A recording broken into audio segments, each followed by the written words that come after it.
endereza mi camino, Él aligera mis pasos, me hace correr. Tú me diste el escudo de la salvación, con tu mano derecha me sostienes. El Señor vive, bendita sea la roca, exaltado sea mi Dios, mi Salvador. Bendito sea el Señor. Él es el Dios que me protege, Él es el Dios que me libra de mis adversarios. El Señor vive, bendita sea la roca, exaltado sea mi Dios, mi Salvador. Bendito sea el Señor. Él es el Dios que me protege, Él es el Dios que me libra de mis adversarios.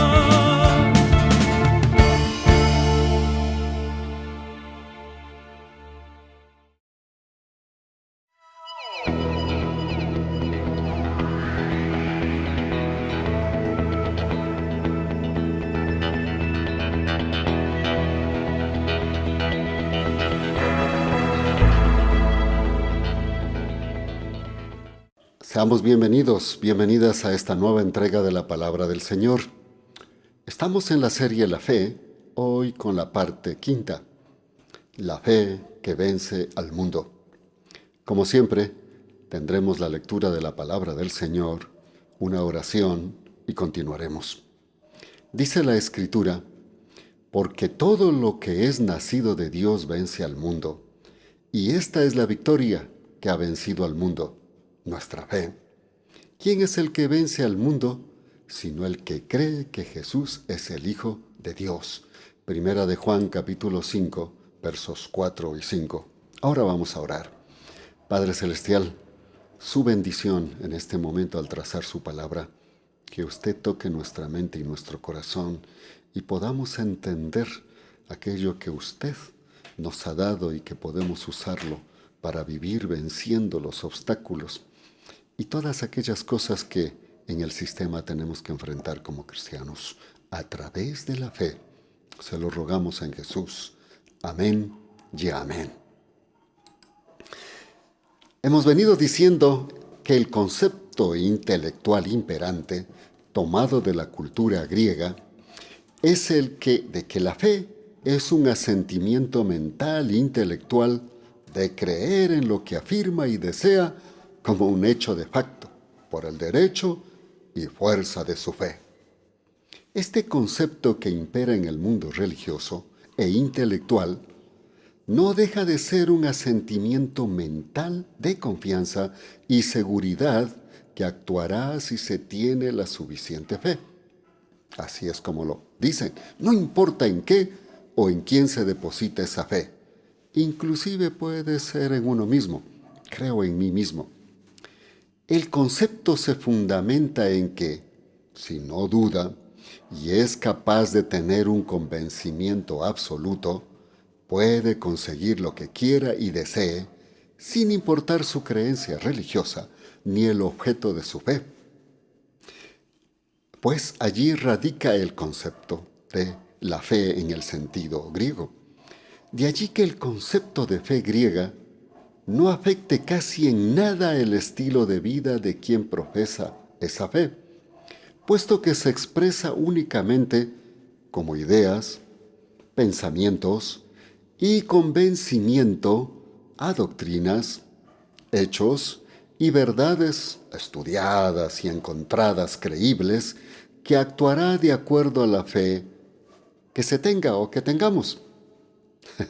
Sin embargo, la fe, en el entendimiento hebreo bíblico, se basa en la confianza y fidelidad de Dios, su Creador, quien se ha revelado concretamente mediante su palabra en las Escrituras y los hechos probados por la historia.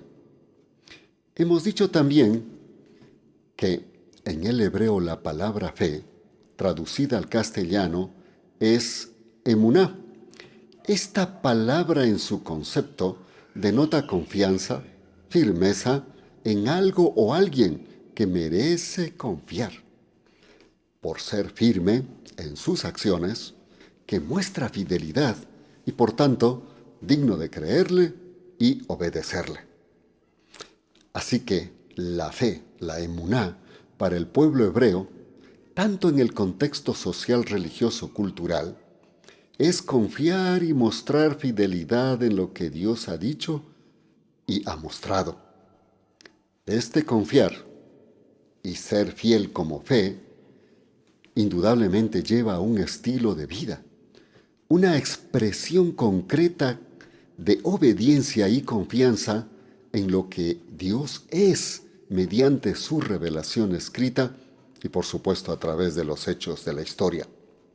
Por eso emuná, la fe para el creyente, implica algo seguro, establecido y fiel, que podemos confiar y creer que es verdad porque está intrínsecamente ligada a su revelación, la palabra escrita y por supuesto los hechos comprobados en la historia. Por eso para Dios, la fe va más allá de un mero enunciado conceptual. Es un concepto de acción y obediencia en quien se ha creído. Podríamos definir la fe, emuná, como la seguridad absoluta a lo que Dios es, hace y dice. Es basar nuestra vida en la realidad de su confiabilidad. La definición más conocida de la fe que se da en las Escrituras es funcional. No nos dice en sí mismo lo que es, sino lo que hará por nosotros. Por eso el autor de Hebreos dirá, es pues la fe la certeza de lo que se espera, la convicción de lo que no se ve. Hebreos capítulo 11, verso 1. Por eso es que en esta ocasión veremos la fe que vence al mundo. Y Juan, en su primera carta, escribiendo a todos los creyentes, les expone este asunto de esta manera. Dice, todo aquel que cree que Jesús es el Cristo es nacido de Dios. Y todo aquel que ama al que engendró, ama también al que ha sido engendrado por él. En esto conocemos que amamos a los hijos de Dios, cuando amamos a Dios y guardamos sus mandamientos. Pues este es el amor a Dios, que guardemos sus mandamientos, y sus mandamientos no son gravosos, porque todo lo que es nacido de Dios vence al mundo. Y esta es la victoria que ha vencido al mundo, nuestra fe. ¿Quién es el que vence al mundo? Sino el que cree que Jesús es el Hijo de Dios. Primera de Juan, capítulo 5, los versos del 1 al 5. Este pasaje señala al menos 5 puntos vitales con respecto a la verdadera fe, y que vamos a verlos rápidamente, pero por supuesto con la profundidad necesaria. Primero, la fe mueve el amor para hacernos nuevos seres. Veamos el primer versículo en su primera parte de Primera de Juan 5. Dice, todo aquel que cree que Jesús es el Cristo es nacido de Dios. Recuerde que Dios nos amó tanto que dio a su único Hijo para brindarnos la vida eterna. Dice Juan, porque de tal manera amó Dios al mundo, que ha dado a su Hijo unigénito, para que todo aquel que en Él cree no se pierda, mas tenga vida eterna.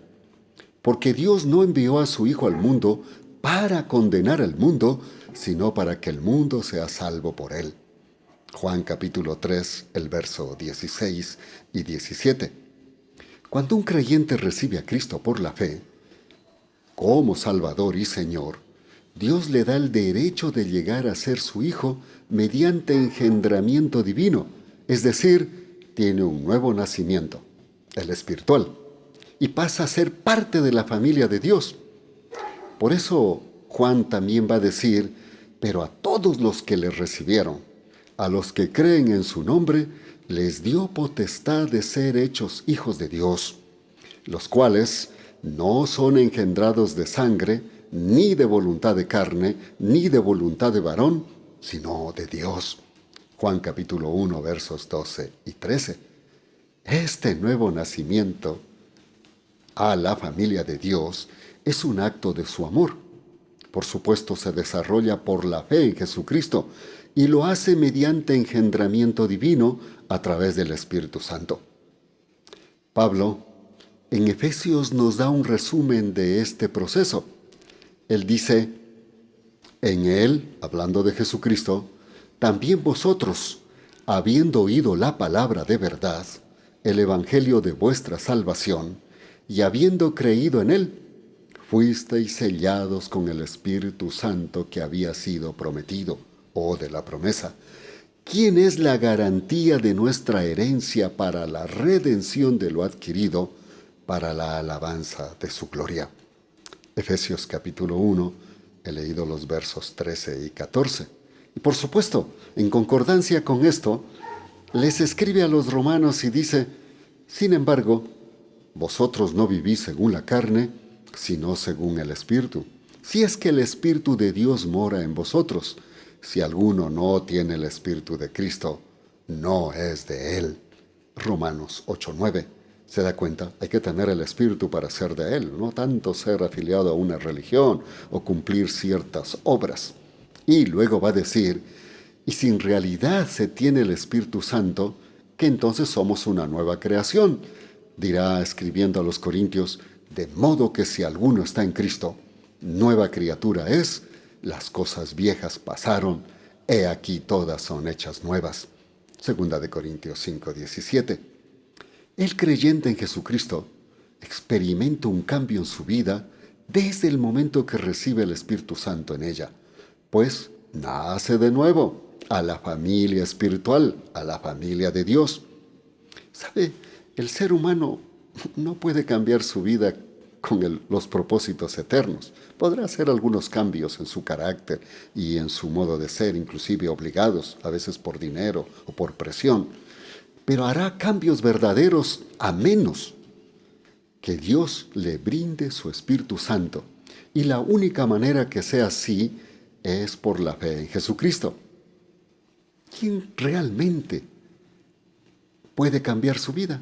Si usted realmente quiere cambiar su vida, ser un nuevo ser a la manera de Dios, pues necesita por la fe en Jesucristo creer para recibir el Espíritu Santo, quien hará el cambio milagroso en su vida. Vamos con la segunda parte. La fe nos mueve a amar a Dios. Dice la segunda parte del versículo 1 de Primera de Juan: y todo aquel que ama al que engendró, ama también al que ha sido engendrado por él. Primera de Juan capítulo 1, verso 1 en su segunda parte. A Jesús le preguntó un intérprete de la ley, por ver cómo funcionaba Jesús, y le dice: ¿cuál es el primer y más grande mandamiento? Y Jesús le hizo citar el mandamiento que él ya lo conocía. Lucas lo relata así: he aquí cierto maestro de la ley se levantó para probarle, diciendo: Maestro, ¿haciendo qué cosa poseeré la vida eterna? Y él le dijo: ¿qué está escrito en la ley? ¿Cómo lees? Y él le respondió diciendo: amarás al Señor tu Dios con todo tu corazón, con toda tu alma, con todas tus fuerzas y con toda tu mente, y a tu prójimo como a ti mismo.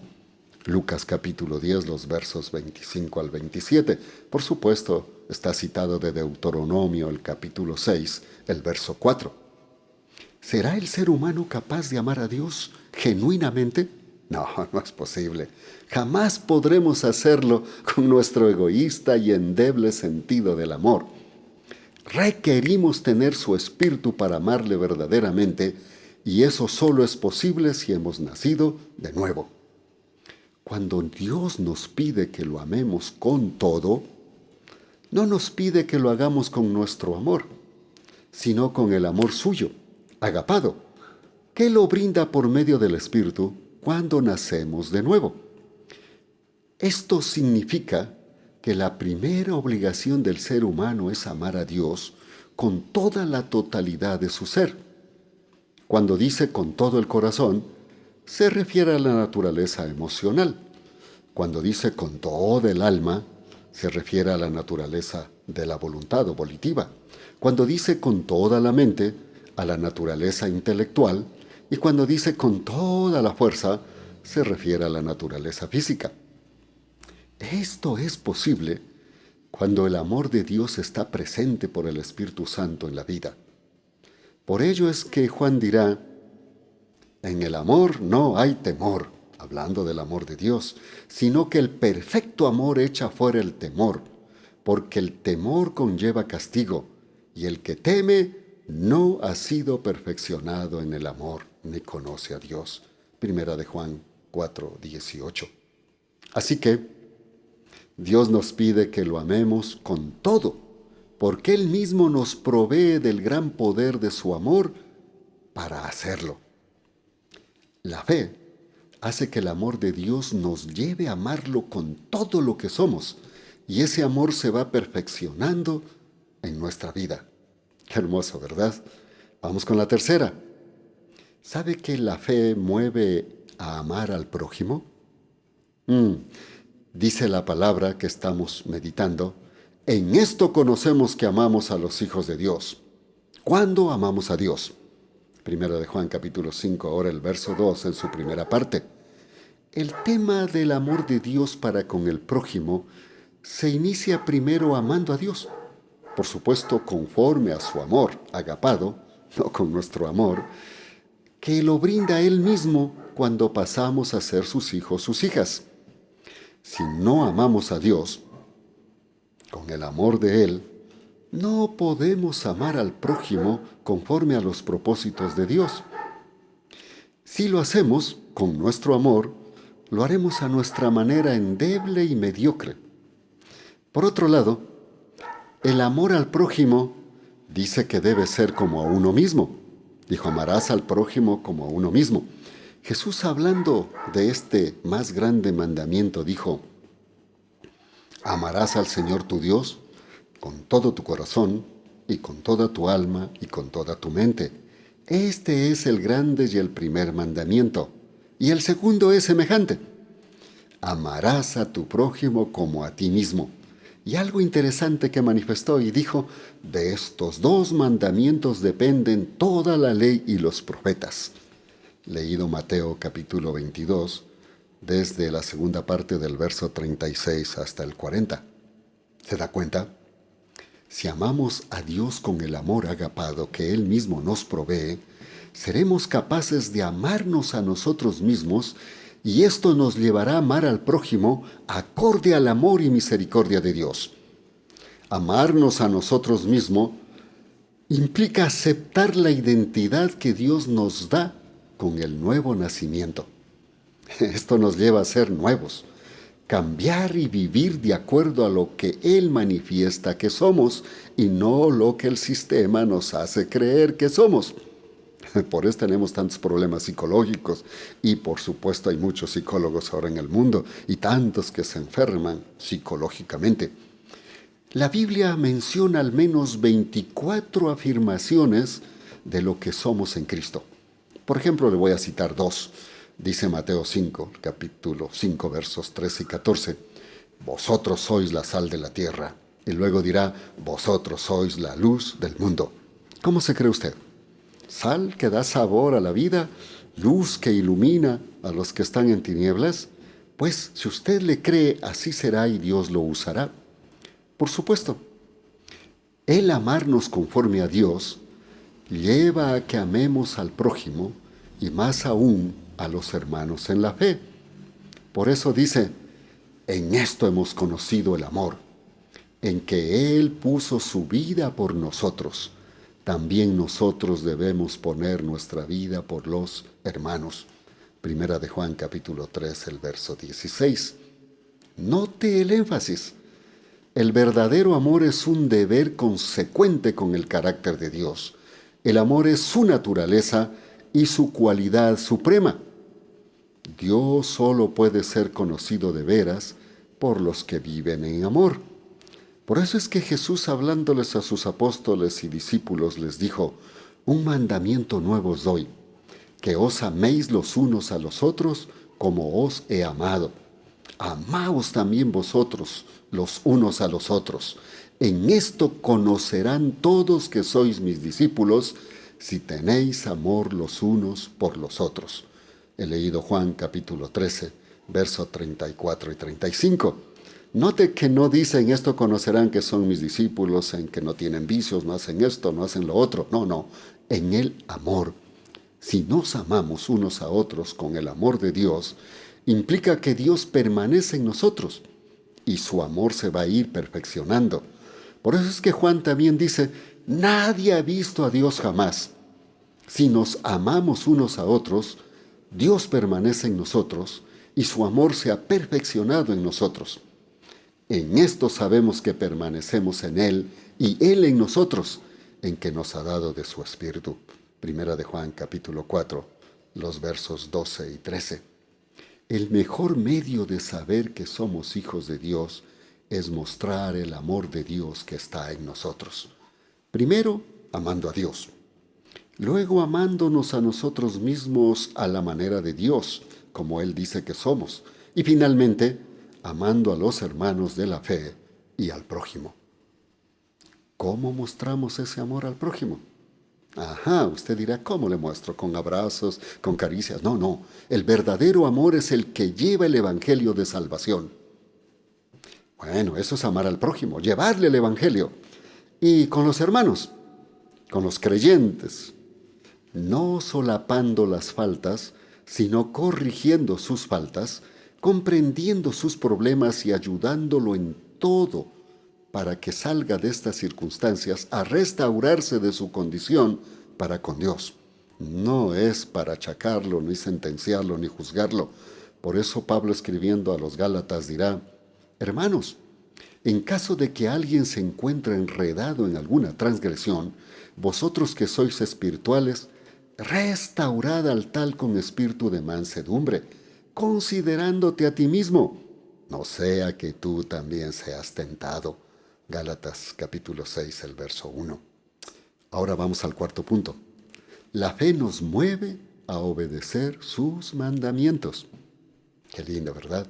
Cuando amamos a Dios y guardamos sus mandamientos, dice la palabra, pues este es el amor a Dios, que guardemos sus mandamientos, y sus mandamientos no son gravosos.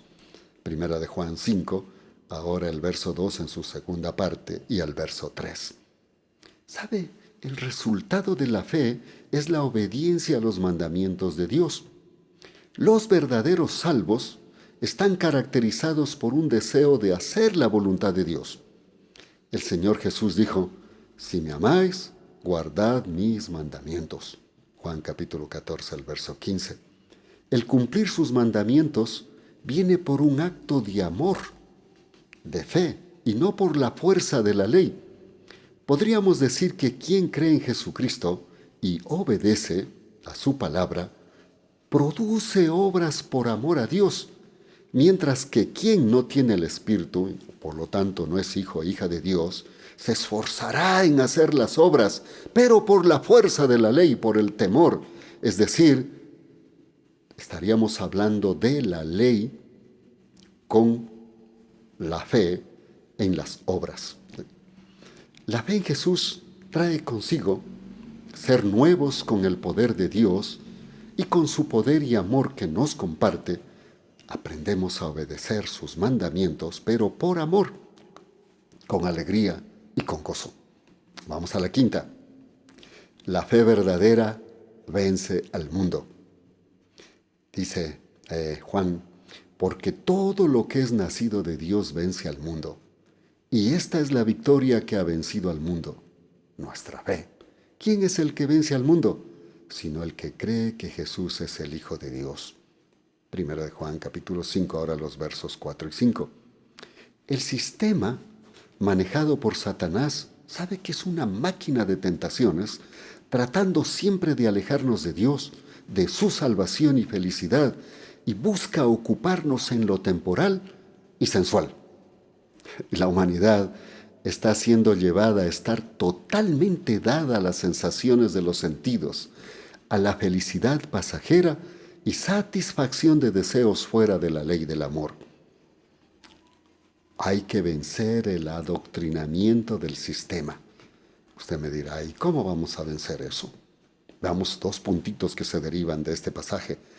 Lo primero, la fe nos hace hijos de Dios y vencer al mundo. Dice, porque todo lo que es nacido de Dios vence al mundo. Primera de Juan 5:4. La manera de vencer al mundo es llegando a ser hijo o hija de Dios, pues todo lo que es nacido de Dios vence al mundo. Y esta es la victoria que han vencido al mundo, nuestra fe.